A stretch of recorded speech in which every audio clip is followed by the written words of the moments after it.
and this is the egusi with assorted meat.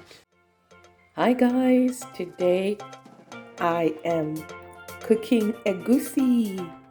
Egusi is a Nigerian meat dish that has egusi. Egusi refers to watermelon, ground watermelon seeds.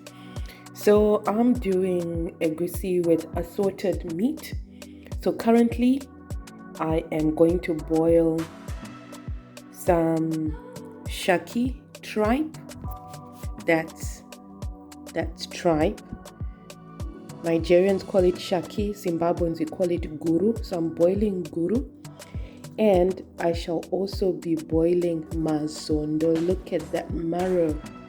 So I'm going to boil this for a good hour till the meat is cooked, and I'll take you along this journey. I'm going to boil this with onions and some Maggi seasoning and salt, and let's do this. So right now I'm just going to pour some hot water, just hot water for the meat to boil.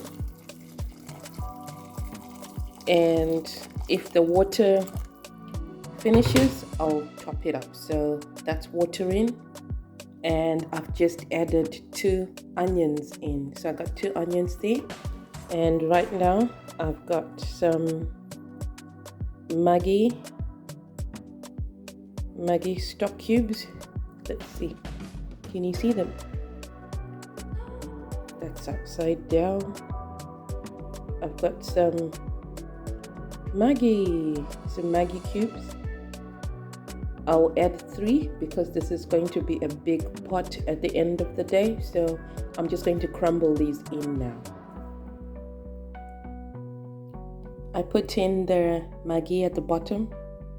You can see the brown stuff, that's the Maggi, and I'm going to put about a teaspoon of salt. Sorry, I don't have a teaspoon right now. So about a teaspoon, 5 grams of salt. So that's salt, and I'm going to bring this all to a boil. I'm gonna bring it to a boil. So put it on maximum, so that's on 7, and I'm just gonna stir it now. So just gonna stir it, give it a good mix. And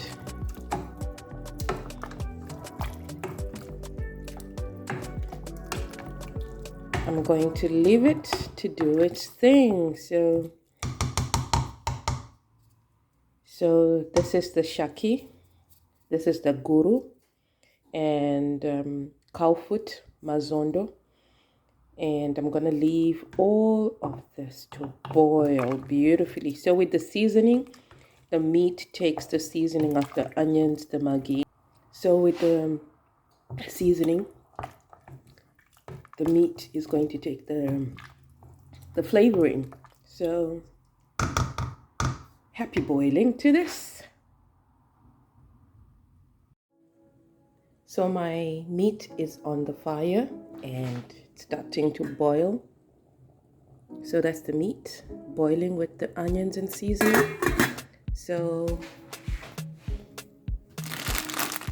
these are the cubes, the Maggi seasonings that I used, and these are made by Nestle.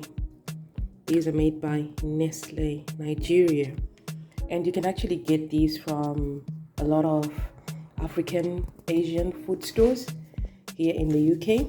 And I just added some salt. That's the salt that I am using. So that's my meat. Right.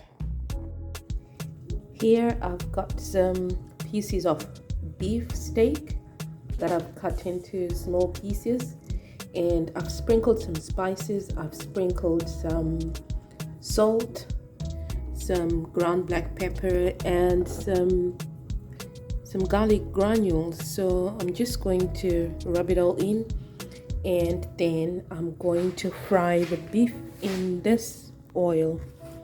Oil is just heating up, and then I'm going to mix it together with the boiled meat. So that's my beef frying.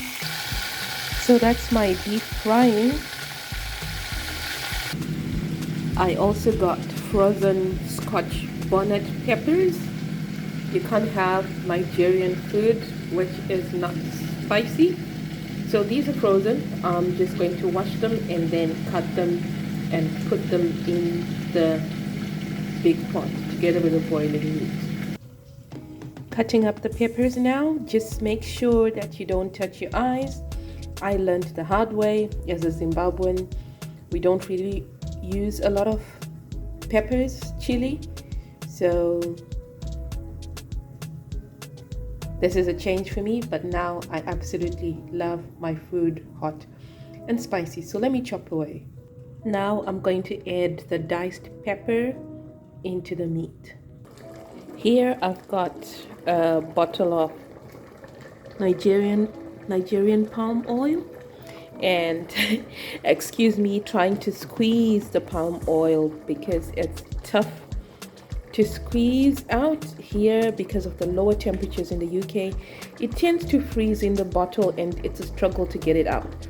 So sometimes I put the bottle in hot water to soften it a little bit, or just a few seconds in the microwave, and then I squeeze the oil into the meat so that the palm oil can cook for a while. So that's what I'm gonna do. I'm putting a bit into the food. I don't really have a measurement. As they say, Africans know when their ancestors tell them to stop. So yeah, I'll just check if it's enough. So I'm gonna stir it in a moment. This is how it looks like now. So I'm going to put my beef. I've added the fried pieces of beef, and here is the ground egusi, the watermelon seeds that are crushed, and I got these for $2.99, and we got 200 grams. I'm going to put some spoonfuls, probably about 2 tablespoons, and see whether that works for me. So that's my next step, and the egusi will cook together with the palm oil and the meat. So my egusi powder, I'll put some, and I'll put a second spoon if I can.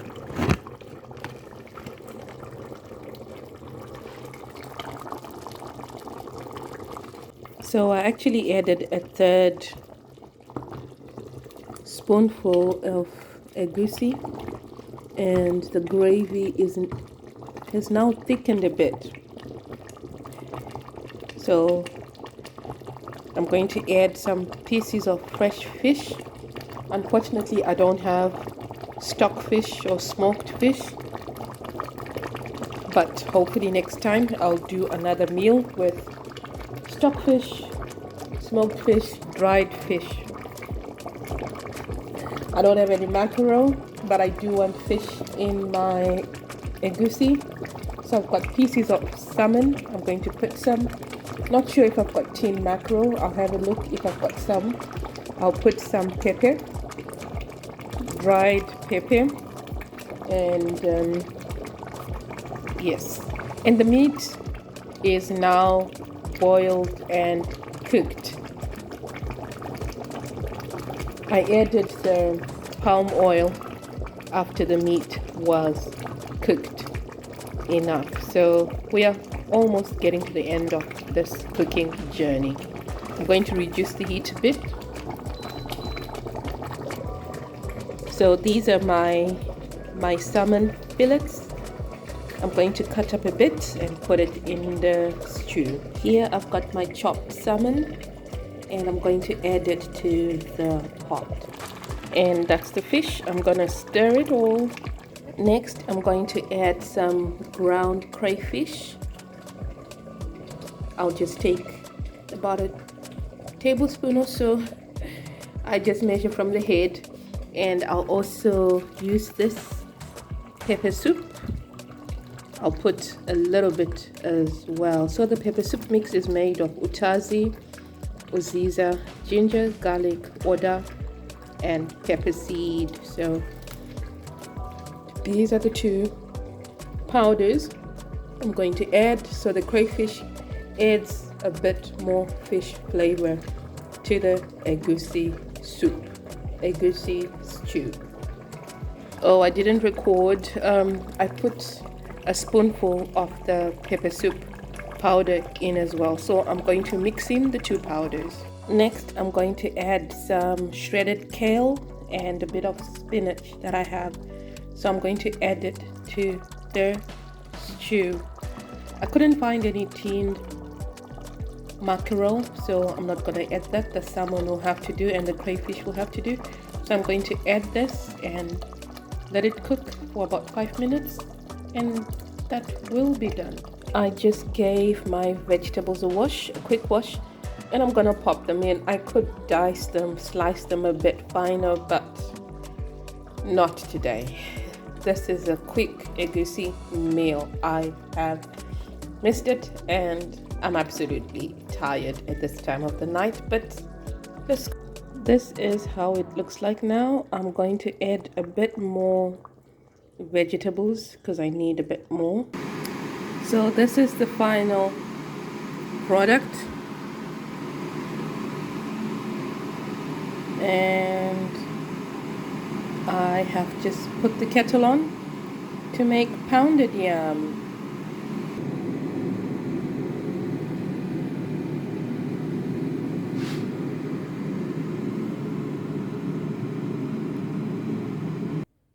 This is the yam flour that I'm going to use to make my pounded yam.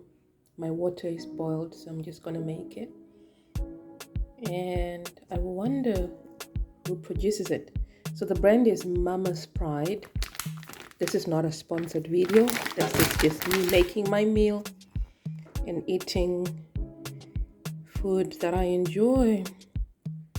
Okay, it's imported by Top Tropics UK. Right, let's make it. So I put some yam flour into the container and some hot water, and I'm just mixing it till it's nice and smooth. Then I will put it in the microwave and cook it for about 5 to 7 minutes. I'm still mixing it and halfway through mixing it. This is how it looks like after mixing. I'm going to seal it and put it in the microwave. So this is it all sealed up, and it's going into the microwave.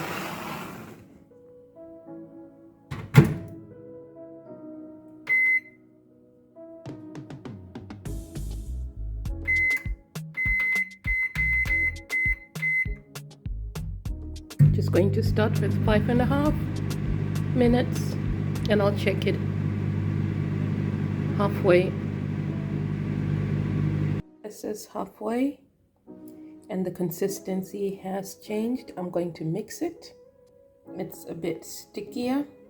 I'm going to put it back into the microwave for another 2 minutes or so. So this is the final product. My pounded yam is ready. It's almost like Zimbabwe's sadza and Kenya's ugali, and this is the egusi with assorted meat. So this is it. Dinner is ready. Thank you for watching. Thank you for clicking. Thank you for joining me.